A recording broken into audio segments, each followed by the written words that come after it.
Om Namo Bhagavate Vasudevaya.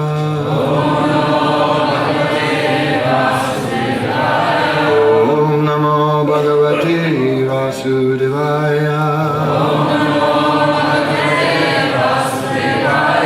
Om Namo Bhagavate Vasudevaya. Om Namo Bhagavate Vasudevaya.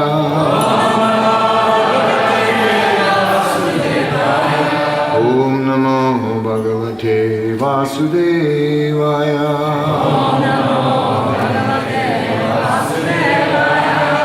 Om Namo Bhagavate Vasudevaya.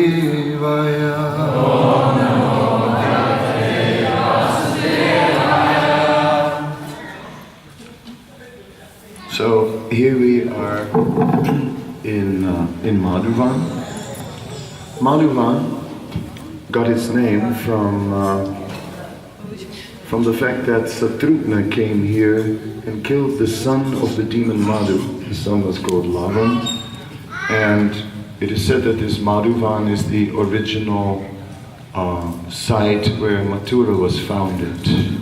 So that would put then Mathura back somewhere to the Treta Yuga, because Satrugna lived in the Treta Yuga.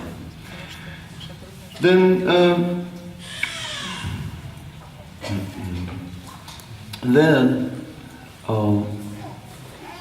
later in this place Dhruva Maharaj came, and actually when Dhruva Maharaj went through that frustrating experience, just to take him to the back, he wants a break. He doesn't like lectures.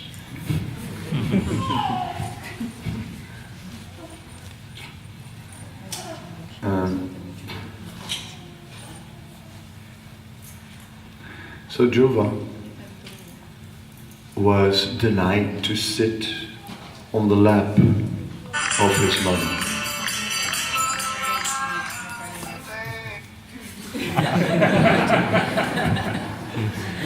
As I said before, Dhruva was denied sitting on the lap of his mother and of his father. And it's hard to focus the mind in the midst in the material world. Anyway, you all know the story. And there are some interesting details though. One interesting detail is that the chapter begins, the narration, to describe that it describes some sons of Lord Brahma. It said, Maitreya vacha sanakaja nararascha riburhamso runiryati naitigriham brahmasuta yavasan udharetasa. The great sage Maitreya said, the four great Kumara sages, headed by Sanaka, as well as Narada, Ribuhamsa, Aruni and Yati, all sons of Brahma, did not live at home, but became Urdhareta, or Naistika brahmacharis, unadulterated celibates. Mrisa dharmasya paryasit dambamayam satruhan asuttamitanam tattu niritir jagre prajaha. Another son of Lord Brahma was Irreligion, whose wife's name was Falsity. From their combination were born two demons named Damba, or bluffing, and Maya, or cheating. These two demons were taken by a demon named Niriti, who had no children. So it's said that actually Irreligion married his sister, named Falsity. So it says this is adharma, this is irreligion. Prabhupada said this is the beginning of sex life between brother and sister. This unnatural combination of sex life can be possible in human society only when there's adharma or irreligion. And then it said that Maitreya told Vidura, O great soul, from Damba and Maya were born greed and Nikriti, or cunning. From their combination came children named Krodha, anger, and Himsa, envy. And from their combination were born Kali and his sister Durukti, harsh speech. So it's an interesting introduction to the chapter, I think, how Adharma married his sister Falsity, and then so many interesting children are appearing, including Kali, which is there, and also his sister, harsh speech. And harsh speech is playing a major role in this pastime, as we can see, because when Dhruva desired to sit on his father's lap, and then his stepbrother was already seated, Uttama was already seated on that lap. And as Dhruva tried to climb on the lap, his stepmother held him back and said, no, you cannot sit on the lap of the king. Oh no. No, only my son can sit on the lap of the king. And then what transpired was that she told Dhruva that before he could sit on the lap of the king, he should first worship the Supreme Personality of Godhead. And then, in his next life, take birth from her womb, and then he could sit on the lap of the king. And the king didn't say anything because she was the younger wife, and and he didn't want domestic difficulties. And of course he had more than one wife, so then the chance of domestic difficulties also increases, so there were problems anyway with the elder wife. Anyway, but she didn't know what to do, because she was not the king's favorite. But she was wise. The mother of Dhruva named Suniti, and the stepmother named Suruchi. Suniti, she said, well, actually, your stepmother Suruchi, she gave you very good instruction. Because she told you to worship the Supreme Personality of Godhead, so you follow her. You follow that instruction. And then, of course, comes the point where Dhruva Maharaj asks where the Supreme Lord can be found, and his mother says, well, I have heard from the sages that the Supreme Lord can be found in the forest. And then that forest happened to be this forest. That's where Dhruva went, actually. Dhruva then, he was in this forest. Dhruva was a Kshatriya. Dhruva was very determined. So Narada Muni appeared. It's okay, Chale.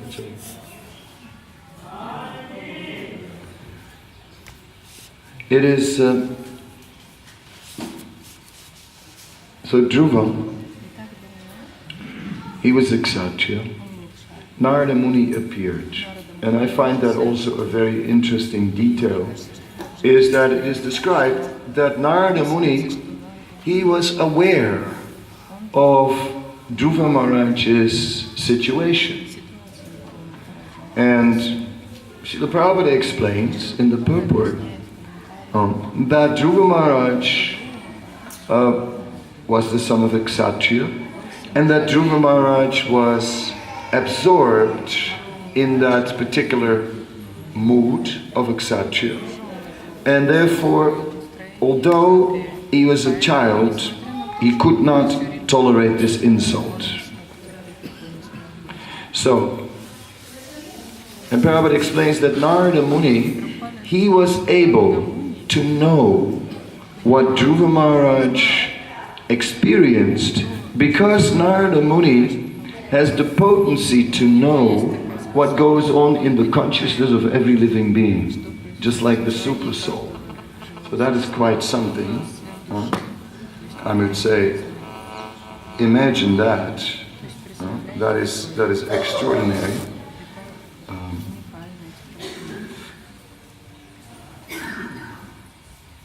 So, no, it didn't make it. So in this way,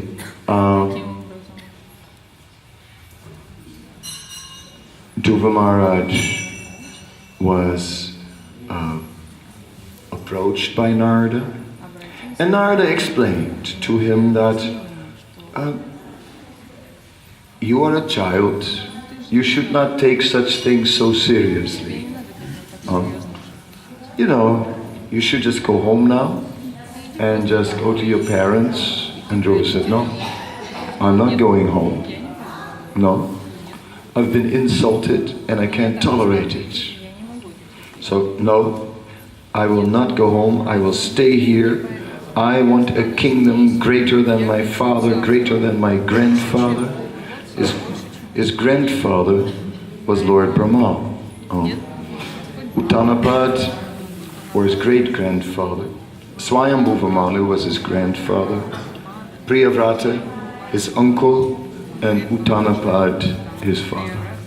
So, coming in that lineage of Brahma, it is said that within the family there was special potency, because Brahma is known to be a Shakti Avesh avatar of the Supreme Personality of Godhead. It said therefore Priyavrata and Uttanapad also were greatly blessed with great power, and Dhruva as well. But Dhruva was very, very upset. So Narada Muni, after he could see that Dhruva was not going to take the instruction which would be given to a child, then Narada Muni gave him transcendental instruction. And he said, my dear Dhruva, all these things are taking place in the temporary world. These things, Bhaktavatsala, don't do that.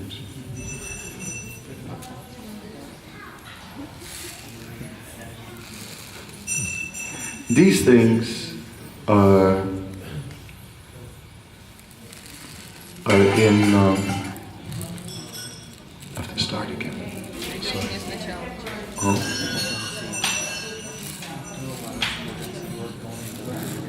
Okay, I was in the lineage, so Dhruva also in a pious family. So Narada instructed him not to act according to his position as a child, but he could not.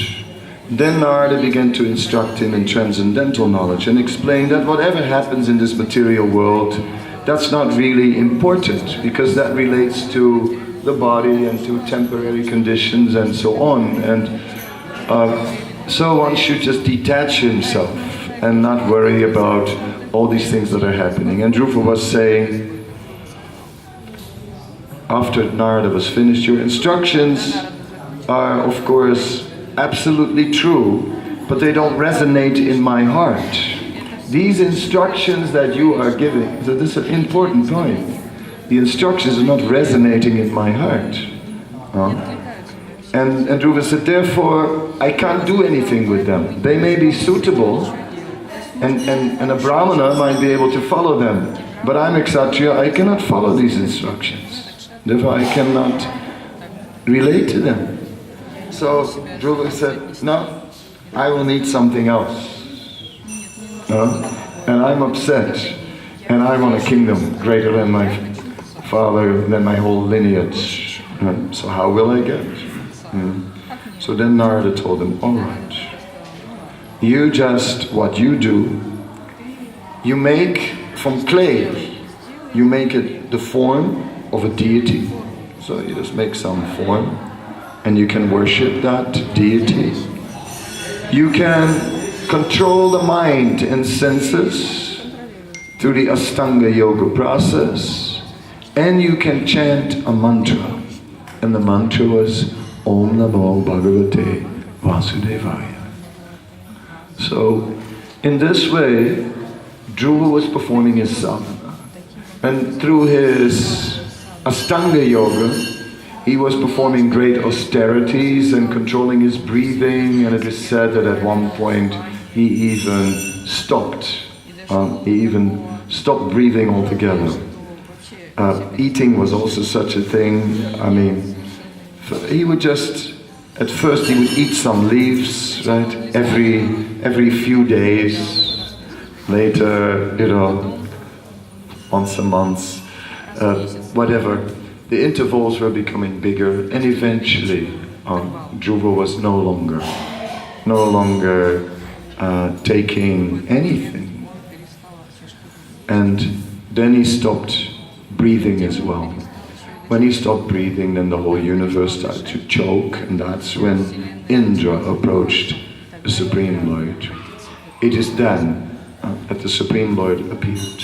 So the deities here in the center, we see the deity of Lord Narayan, Lord Vishnu, who appeared before Dhruva. We see, if I remember it right now, on our left we see Narada Muni, and on the right we see Dhruva. Narada holds his Veena, so that's the center deities. Then there's Lakshmi, Narayan also, and I forgot the deity. That was Giriraj, that's right, Dhruva and Giriraj. Okay, we leave that for what it is. Our focus is on the central deity, which is very close to our... that's what we read in the Bhagavatam. And we approach the whole situation through the Bhagavatam. We're approaching Dhruva Maharaj through the Bhagavatam.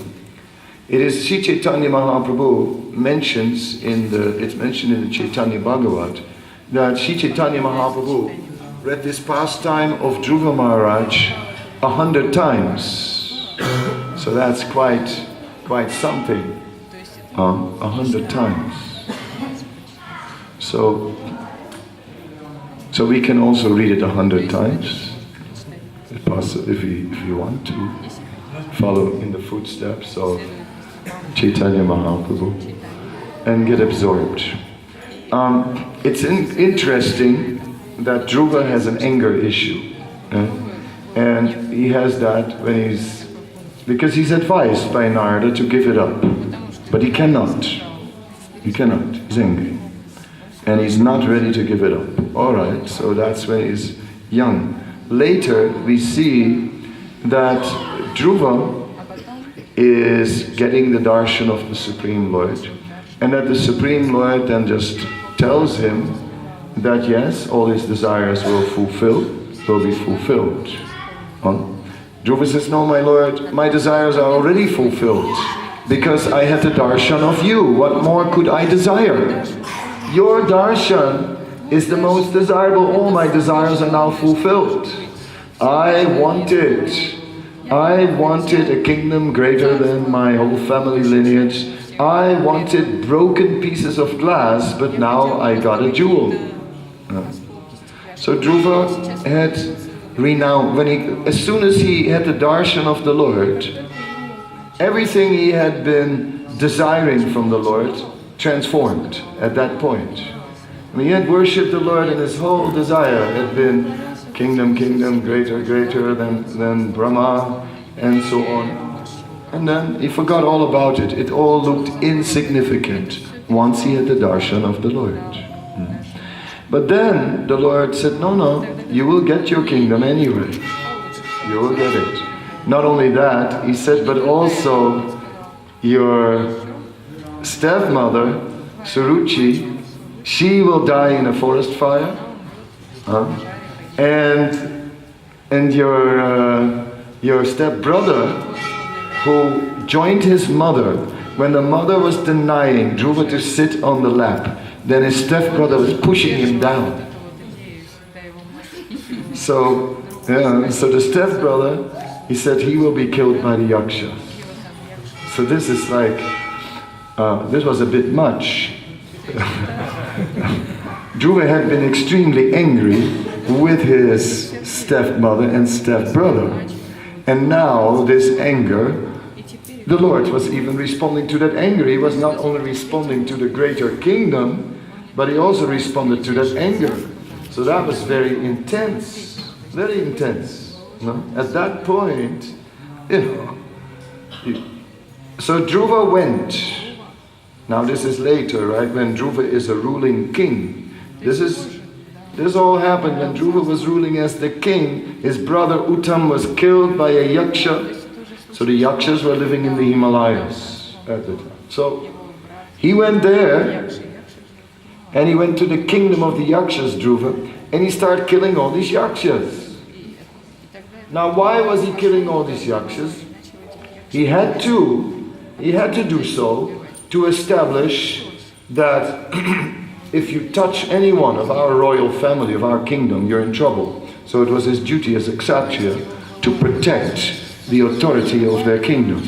So he had to show them something for killing Uttama. But then he kept on going and going and going. Now, was it anger or was it guilt? That is the question. Was it anger? Or was it that he felt guilty that, like, actually this is all happening because I desired revenge, and now the Lord has killed him, and therefore these yakshas, I'll show that I'm on the side of my brother just to put his guilt feeling asleep. See, so his anger was certainly mixed with a sense of guilt. So that's interesting. So it is dangerous to approach the Supreme Personality of Godhead with material desire. That is for sure. It's dangerous. Better not to ask, oh my Lord, give me this, give me that, in a material sense, because even he might just fulfill it. So it's very interesting. And we can see that when Dhruva came back, Dhruva had the darshan of the Lord touched him with his conch shell, and then Dhruva was able to fully glorify the Lord with proper prayers. Then it is said that at that time when Dhruva, a small boy, comes back to the forest, his father was so happy because actually his father was, as soon as the boy left home, his father was in great anxiety. Of course, he also had guilt feelings. It's my fault that he went to the forest and all these things. So the father was so happy, smelled his son's head, right? In the Bhagavatam, they regularly smell their sons' heads. I don't know if other parents do that also. Yeah? You smell your son's head? Yeah? You enjoy it? What's it like? First-hand experience. Huh? Very nice smell. What? The smelly little kid.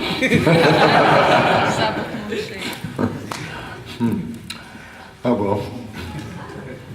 Somehow or other. So,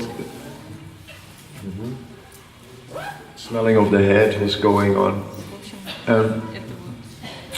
Dhruva offered obeisances to his father, his mother, and even to his stepmother. And his stepmother then became touched, actually, and had a change of heart. You know? She actually had a change of heart when Dhruva was paying obeisances, because now he was such a saintly personality that his extraordinary qualities just melted the hearts. We hear in the Sat Goswami Astaka, Dhira, Dhira, Priya Jana, Priya Kuru. We're hearing that in Sat Goswami Astaka that the transcendental personality becomes dear to the Dhira and the Adhira, or to those who are peaceful, who are devotees, or to those who are agitated and disturbed, or as it is translated, to the gentle and the ruffians. So that's interesting that at that time we see that Dhruva Maharaj managed to change the heart of Suruchi, who felt tears in her eyes and felt a great relief.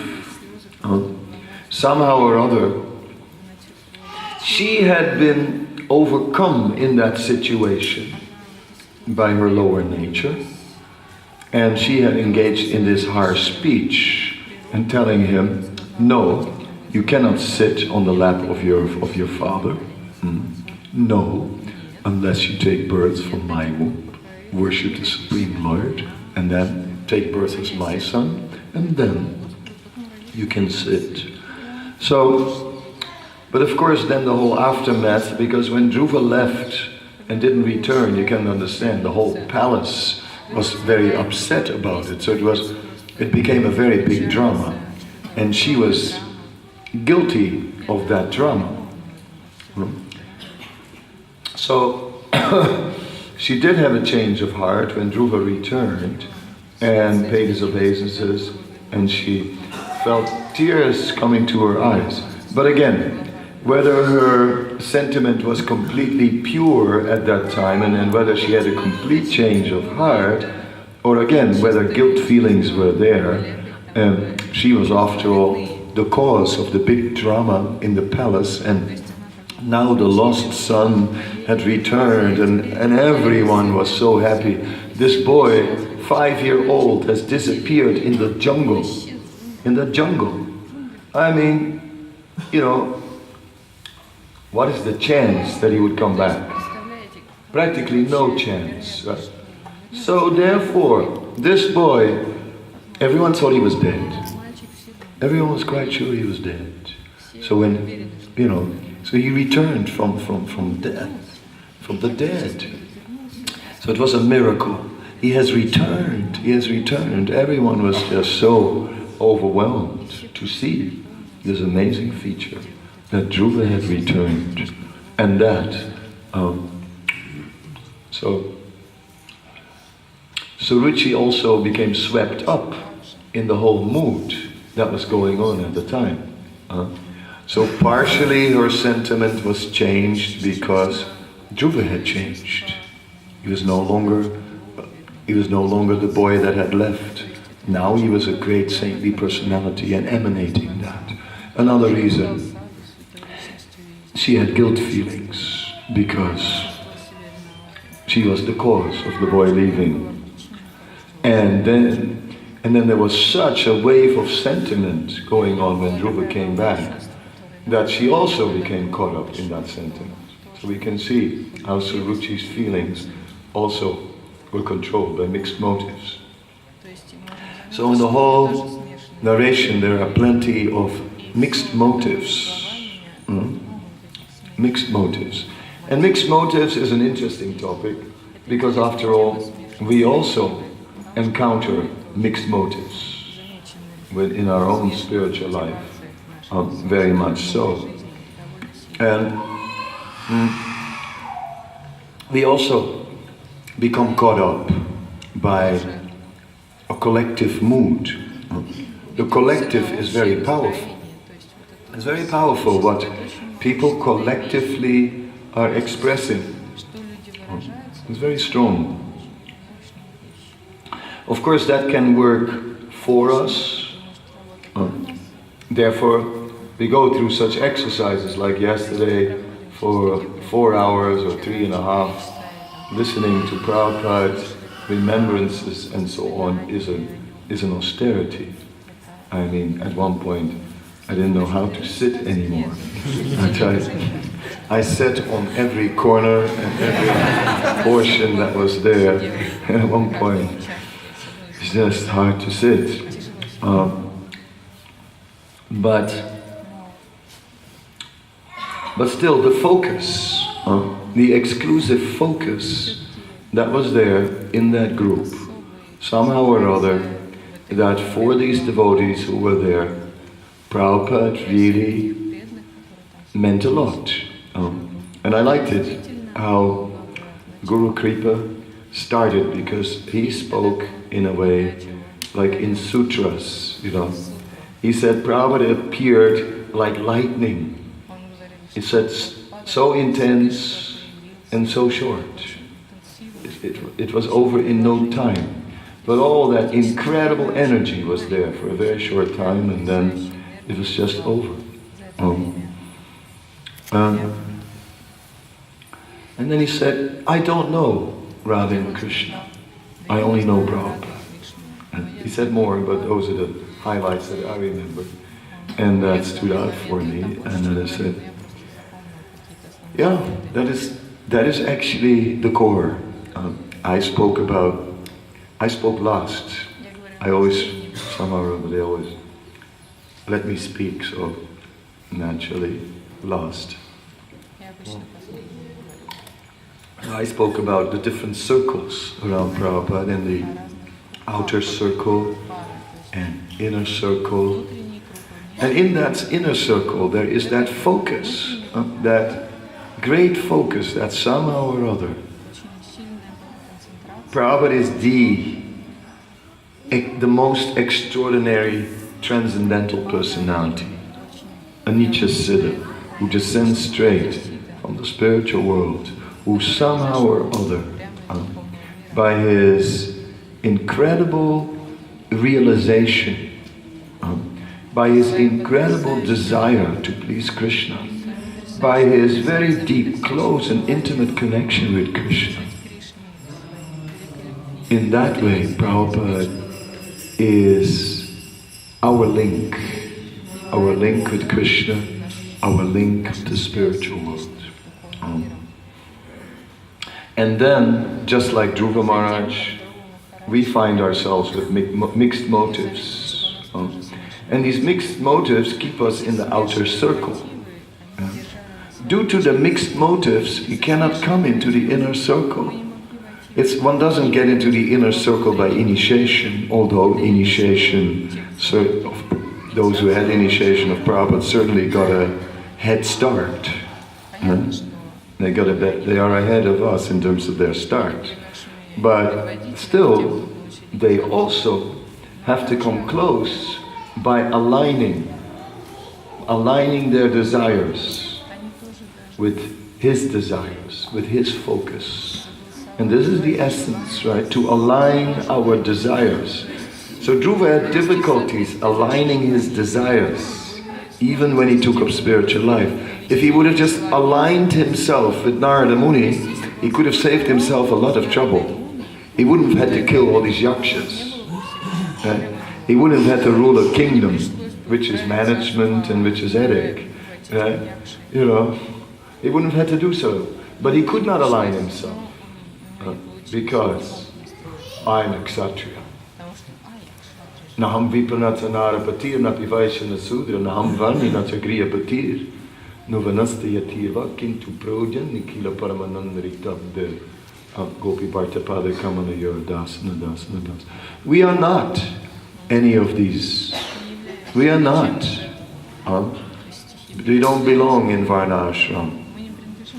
That is just the mind. The mind belongs in Varnashram. The body belongs in Varnashram. The soul has nothing to do with Varnashram. It is because we identify with mind and body that we are situating ourselves within Varnashram. When we're completely transcendental on the platform of the soul, then Naham Viprana Chanara Patir Naipivaishana Sudra. Naham Varnana Sagriya Patir Napivaishana Sudra. Then we are not one of the four Varnas nor four ashrams. But because Dhruva was conditioned, because he had mixed motivation, therefore he identifies as a kshatriya and therefore he stayed in the outer circle. Therefore he was practicing spiritual life, but he had his own agenda and there was the agenda of the spiritual master. And although he followed the process given by the spiritual master, he did chant Om Namo Bhagavate Vasudevaya. He did worship the deity and he did control his mind and senses through the Astanga Yoga process. So he followed the process, but because he had a separate agenda, therefore he stayed in the outer circle and could not really enter, right? Of course, but then later he did get the mercy anyway. That is because of the great blessings of Narada. Narada had blessed him so much, that was the first and foremost reason the Lord appeared. Not just because Indra came complaining, oh, we're suffocating here. This Dhruva has just stopped breathing and now the whole universe cannot breathe. And therefore Indra came and complained to the Lord, oh, now I have to appear and do something. No, that's only the external reason. The principal reason was because of Narada. Because Narada desired it. Because Narada has a lot more credit with the Supreme Lord than Lord Indra. Lord Indra's credit is the result of 100 Asvamedha Yagyas, which is certainly extraordinary. But Narada's credit, Narada is a Shakti Avesh avatar also, especially empowered incarnation of the Lord, who is empowered with Bhakti Shakti. He is empowered specifically with the power of pure devotional service. So Narada is not just a devotee, he is empowered with bhakti, and wherever Narada goes, he gives it. He gives it. Here we see Narada throughout appears, and he's always there. And Narada is the guru of so many personalities, and Narada instructs again and again. He is empowered with his Bhakti Shakti, and it is that Bhakti Shakti that is the ultimate desirable thing. Therefore, Narada is very dear to Krishna. Anyone who preaches my glory is Priya Kitamaha, is most dear to me. So Narada is most dear, more dear than Indra. Therefore Narada's blessings were the first and principal cause of attaining the darshan of the Lord. See, we should also understand, we're going to spend a whole life, and maybe more than one life, doing devotional service. And we do all this devotional service, and in that devotional service we struggle. And in that struggle we are trying to get benefit. And we get it, Sukriti. We get Sukriti from our service, eternal spiritual bank balance. It goes in there and we get all that benefit. And then at the end of our life, what do we show? The credit in our bank balance. It's like, you know, we come to the gate and sort of go, here, take this, you know. And again they look, you know, oh, that's not enough. And I said, no, that's all I have. I give you everything in my account. Just take. But then, so they say, no, that's not going to do it. Say, oh, I have something else. Oh, what else you have? Oh, I have the blessings of my spiritual master.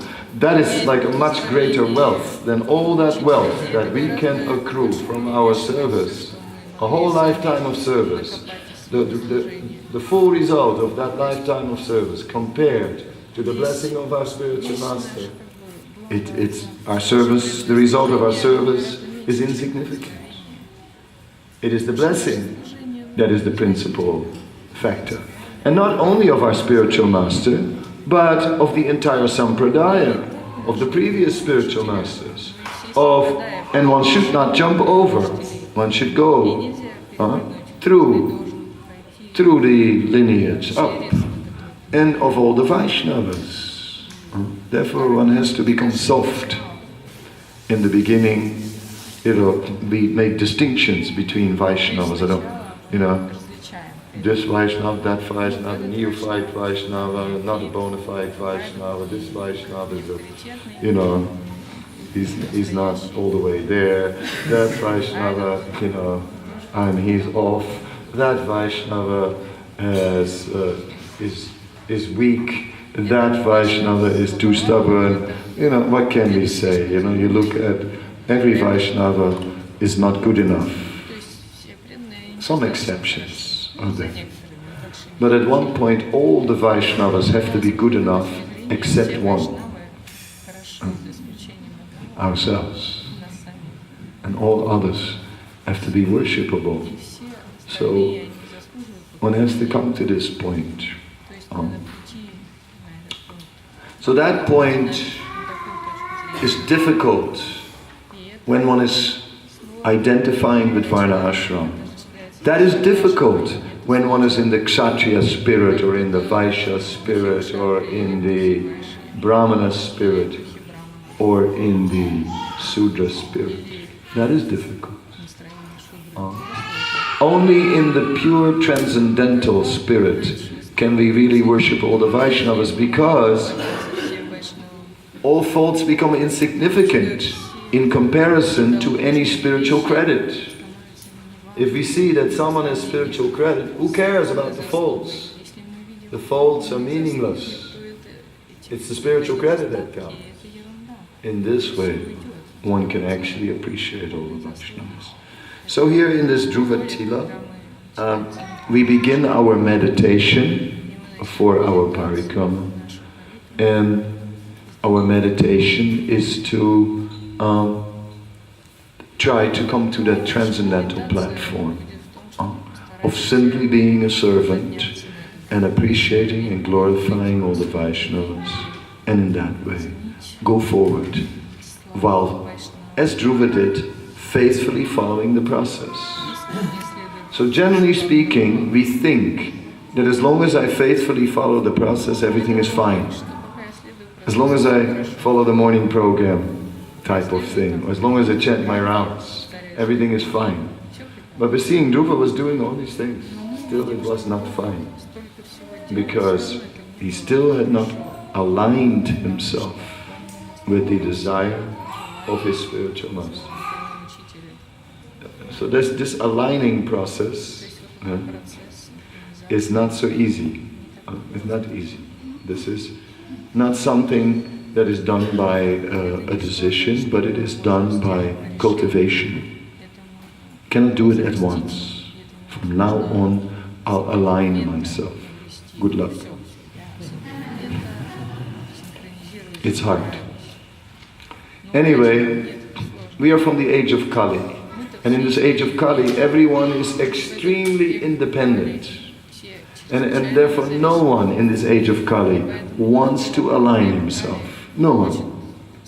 And we all have a spiritual master, but to completely align with him, very difficult. To fully embrace his spirit, extremely difficult. Very hard. And maybe when we're very new, for a little while, we think, yes, this is what I'll do. But then after a little while, we start to disagree, actually. And we have some disagreements start to come. Think, well, I don't agree with this. I see it differently. Of course, I respect him very much, but I see it differently.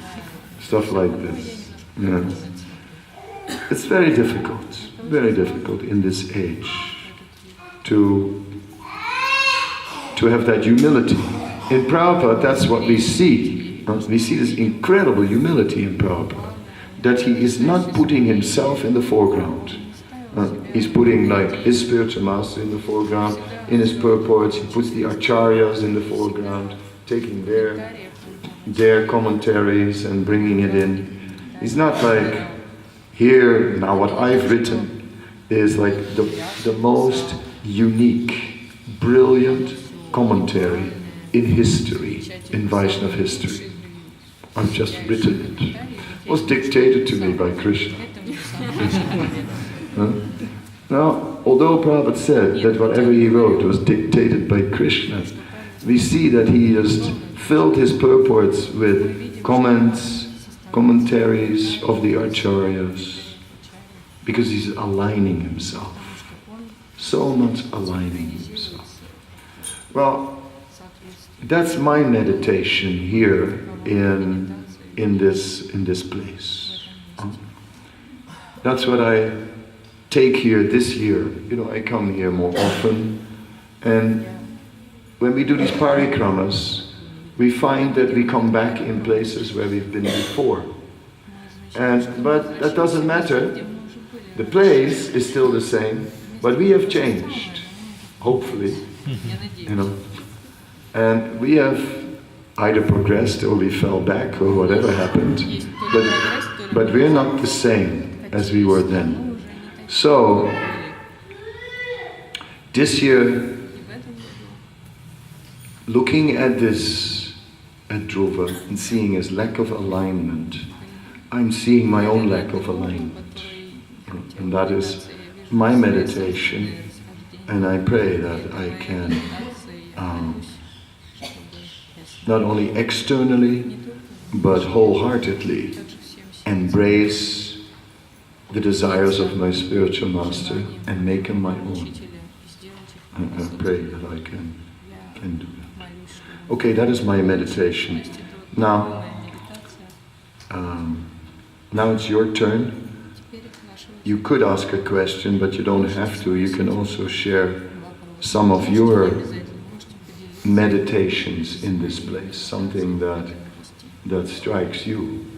I'd also like to hear that. So you are very welcome for that. We also have a portable mic, but I don't know who's the technician. Where's Bhaktivatsalana? If you get... Yes.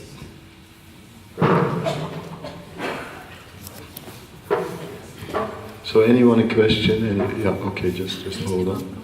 Portable mic is just not coming.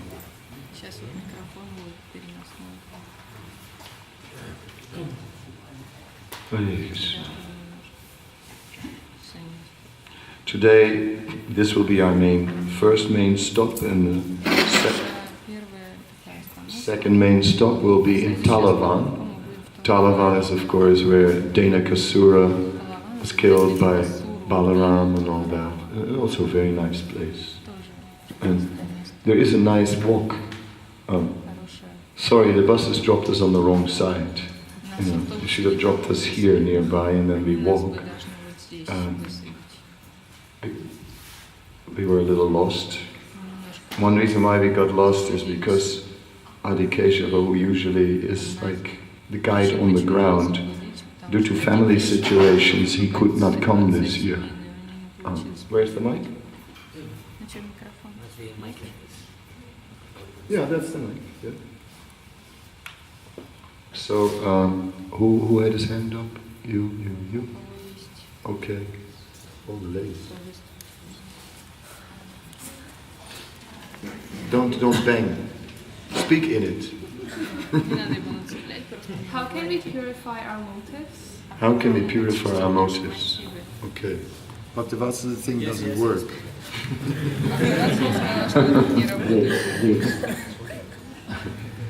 He says it's working, but... Okay. Anyway, how can we purify our motives? We can purify... We cannot... In the beginning, we think that we are the one who's doing the washing. We think I have to purify myself, and it's as if we're washing clothes, and I'm going to... How do I get all these stains out of my clothes? Bring a brush and brush very hard. But ultimately, the only way is you can brush very hard and still the stains don't come out. You have to bring some really good soap. Bring an agent, cleaning agent. So the Supreme Lord is the cleaning agent. So we need that, we need to take shelter.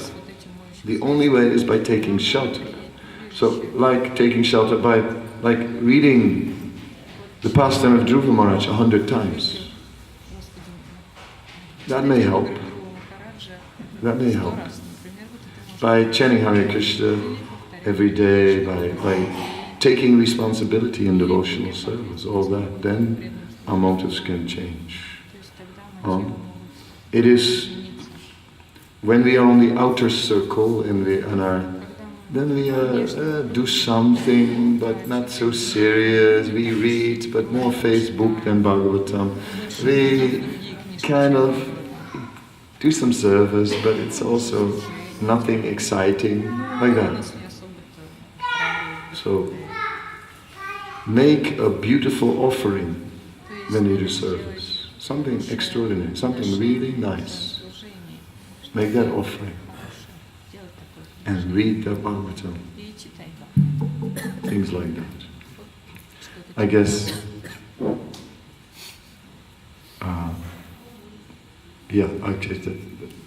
she was there, but then she ducked.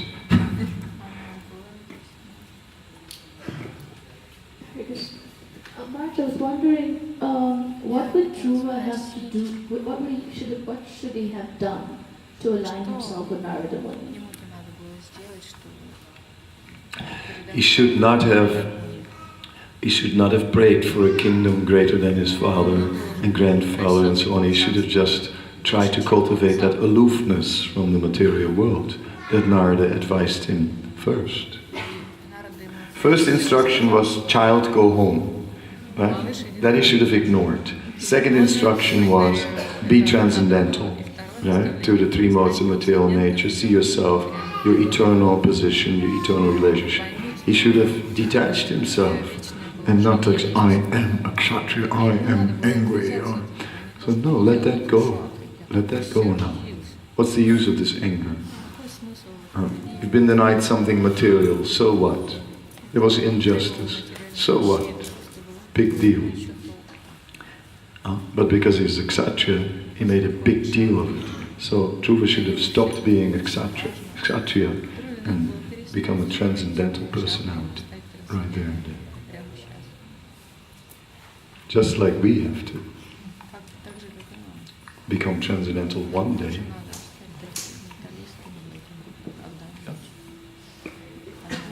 Thank you, good Maharaj. Speak in it. Okay. So as we can see, Dhruva Maharaj in the end met Narayan Vishnu. So if we want to be in the inner circle of Lord Chaitanya, does it mean that we need to pay bigger price than Dhruva? Can you say something about it? No, Lord Chaitanya gives it for much cheaper. I mean, Dhruva had to even stop breathing. So, that's a bit much. You don't have to stop breathing, you can breathe, even drink water, eat, but chant Hare Krishna. So the mantra must be chanted, but the Maha Mantra. And you must dedicate your whole life in service to the Maha Mantra. That needs to be done, to serve the Hare Krishna movement. If you want to be married, you can. If you want to have 7 children, you can also have.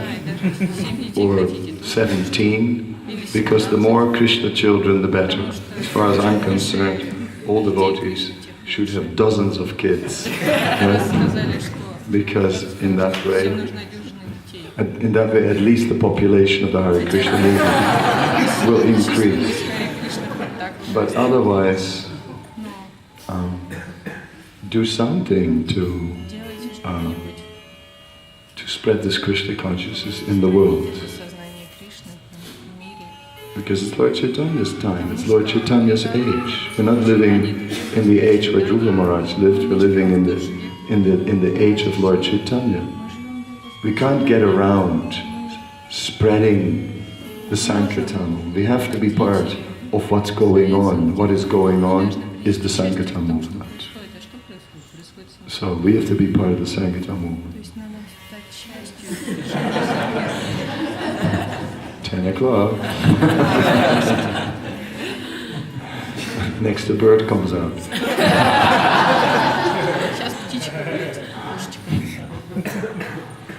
It's going to be a parrot. Okay. Yeah. Let's come here. Otherwise, I'll come back to you. I want some balance. So many ladies. That time where you were mentioning how Dhruva Maharaj allowed, or didn't allow the instructions to resonate with his heart. What's the lesson in there for us? Is it that we're supposed to take everything the spiritual master says and try to allow it to resonate with our heart? Or? I guess that would be the best. Right? That's the very best, if we could. Absolutely. If we could just let it resonate, but sometimes it doesn't. Sometimes it really doesn't. I mean, after some time we realize that our spiritual master is not only teaching transcendental knowledge, but he also has a character. And we also have a character. And there are differences in character. And these differences over time become apparent. And we can also not become cat copies. That's also not like the idea. We have to also be all individuals who engage in the service of the Lord. But still, we have to embrace his desire, what he really wants, and see that this is actually the greatest thing I can do for the Lord. And it can really sometimes turn our life upside down. I'm also experiencing it like that. So yes, Dhruva should have taken those instructions and just be aloof, but he couldn't. So what if you can't? Like, what if we can't? What if... Still act on it, or? That's still better. It's still better to act. That's still better, no? That's still better. What if you can't, if you really can't do that either? Then, then there's the second best path, right? Just chant Hare Krishna. Yeah, then it just becomes, okay, stay within the boundaries of Krishna consciousness, chant Hare Krishna, and carry on. And maybe later on the path, that alignment will come, as ultimately it did for Dhruva. Should we open up a discussion with the spiritual master if it gets to that third stage? I think so. I think it is very good to open up a discussion with the spiritual master.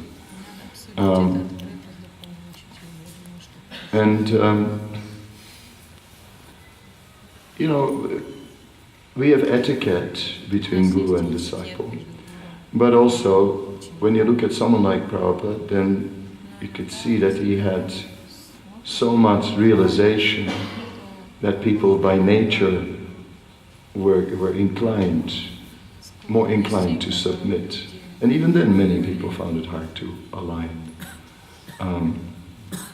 Now we may not have spiritual masters of that same caliber, but connecting with Prabhupada and serving us.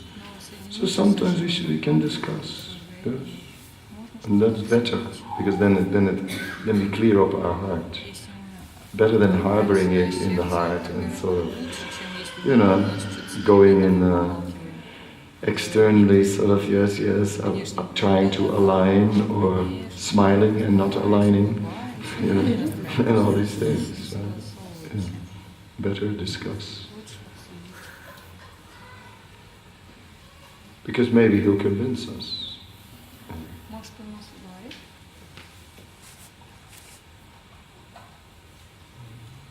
Any hands now? Jeez, we're going to sit here the whole morning. Yeah, he's next to you. You give it to your neighbor. Coming around, and even going to the back eventually. Okay, yeah, you're the neighbor. I'm wondering, would Speak in it, and then... Yeah, would Dhruva have achieved his original goal if he would become aloof? Because that was his determination that pushed him through all these austerities. So if he would just became aloof, would he have? Because in the end, he got what he like. He got the end goal. He got the darshan Krishna. He returned to the spiritual world. So he was successful in the end. Yeah. If Dhruva would have not just become aloof, but if Dhruva would have become absorbed in deep transcendental meditation, he wouldn't have to do the detour. But because Dhruva started wrong, just as we started wrong today, we should have been dropped off here by the bus, But the bus, we started on the wrong side, and then we had to walk through the village. Of course, Harinamananda was happy because he could do Harinam in the village. So someone's desires got fulfilled. I wasn't so happy.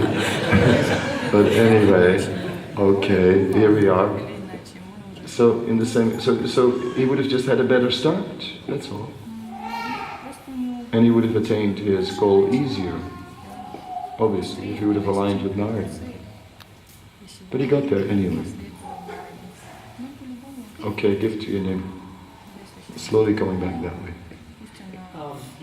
You warned us about the dangers of approaching the Lord with different intentions. But unfortunately we observed that there's many people around us, families or friends. What kind of advice would you give for us to approach, loved ones who may be approaching the Lord with a selfish intention or something? We see it in loved ones, and we see it in the one we love the most, namely ourselves. Yeah. So, what to do?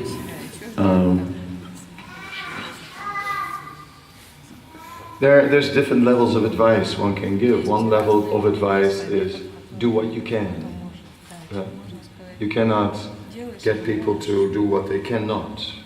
So do what you can. That's one option. At least try and bring them along to do what they can. You cannot immediately get everyone to come to the inner circle. At least bring him in the outer circle. And then later from the outer circle you can bring him in the inner circle. So at least connect them. Chant Hare Krishna. Start to follow some regulated principles. Like stop meat eating, stop gambling, stop intoxication. Alright, we'll work on illicit sex. Start chanting, okay. You can do 6 rounds, nice for a starter. Let's, maybe next month, each month we make it 2 more. So then in about half a year, we get there, or in a year we get there, whatever. So, we cannot immediately expect that everyone will be able to strive for unalloyed, pure devotional service. But that is the ultimate goal. Anyavivasi tu tasunyam. But, it's not going to be possible. But for ourselves, with others we can be soft, but with ourselves, if you're going to be soft with yourself, what you're going to get? I don't know if there's a Dutch saying, I don't know, a Dutch proverb which says, soft doctors make stinking wounds.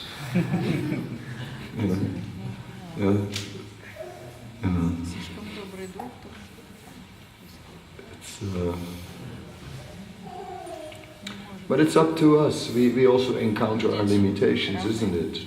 And we have our nature. Like Dhruva had one advantage, he was Kshatriya. So Kshatriya has strong determination. So Kshatriya can just fix his mind and going to do it. Someone who doesn't have a mind like that may need more cultivation. So I see different things. I saw that some people, they felt really well when they sit in front of the altar and candles are on and a very romantic, beautiful altar with candlelight, and then they chant in front of it, and that helps them to get absorbed in chanting. Then I say, have your candles, have Christmas every day. if that's what it takes, have Christmas, right? If that's what it takes to get into your chanting, great, I mean, we have different natures, right? We're not all Kshatriyas, A Vaishya may offer himself a reward. If you chant these 16 rounds, then you can have a slice of pizza. It's a deal. So, I don't know. Whatever way we approach it, we have to engage.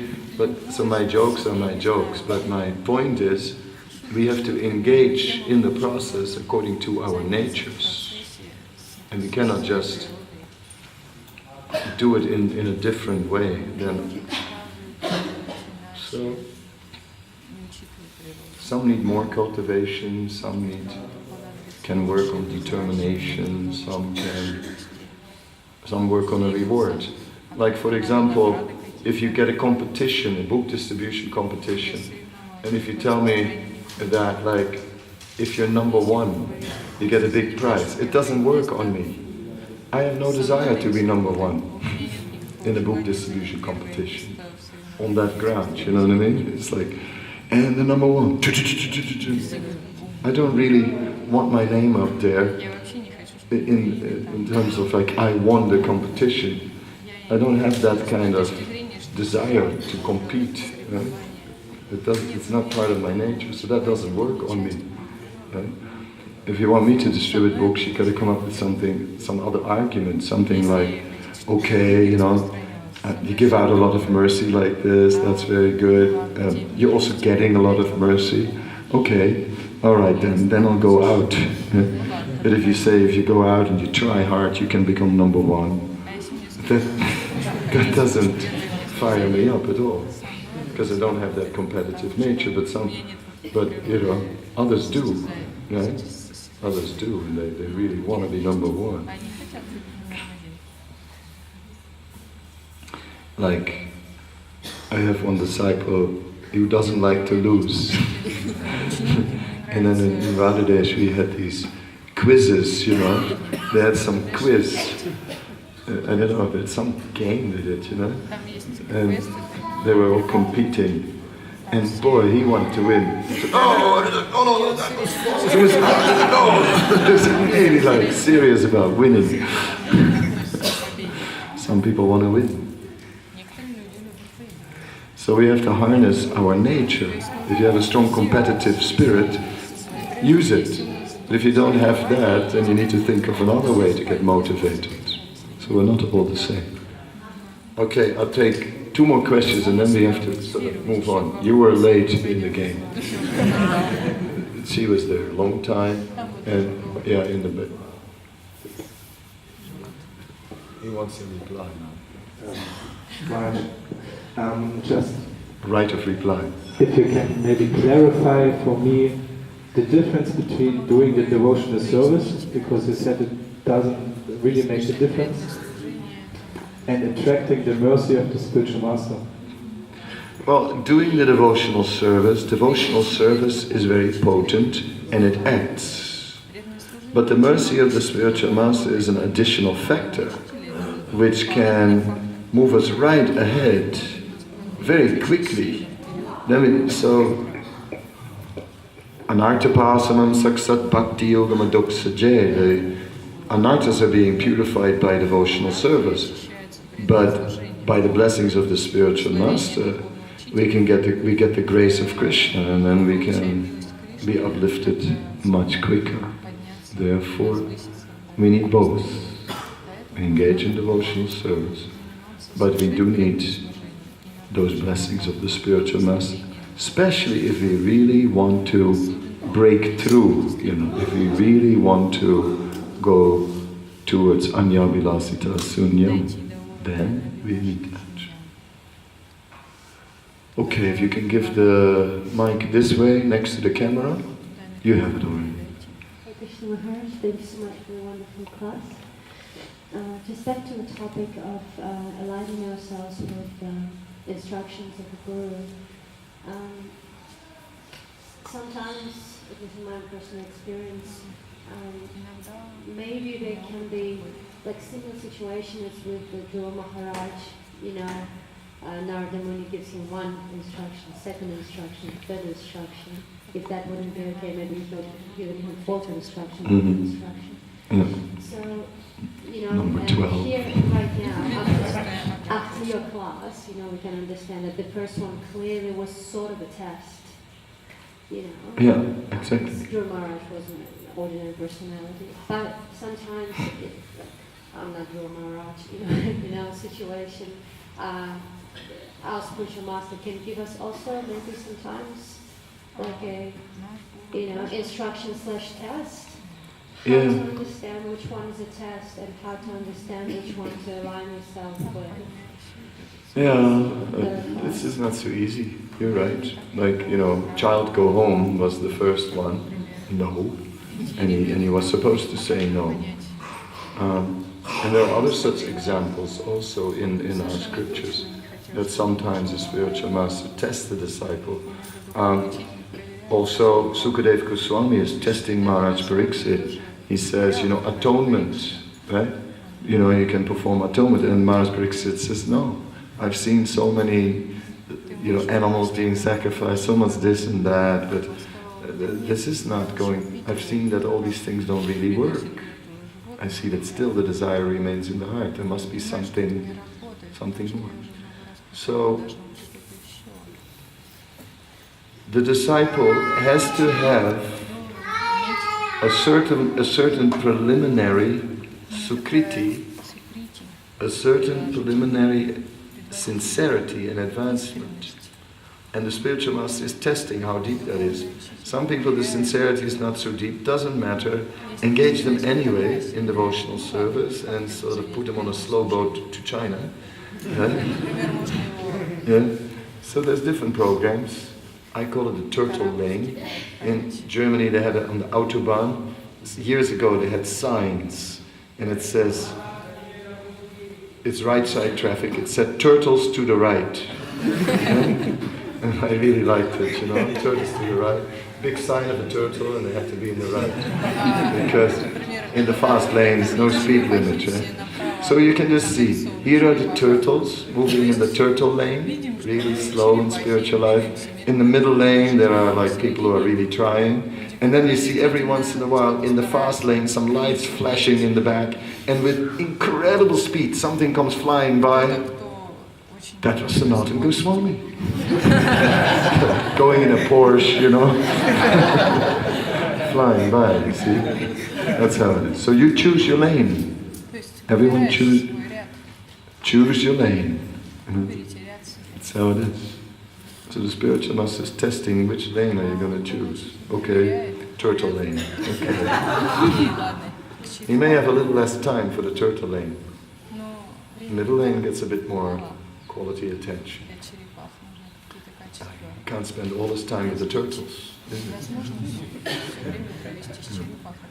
Okay, thanks. Since you were one of the first asking a question, all the way in the back, yeah, you. Already answered, fantastic. I like those things. Then we are moving on now. We're going to walk back to the bus, and then we go to Talavan. As far as breakfast arrangement, those are logistics, so we'll hear what is happening there.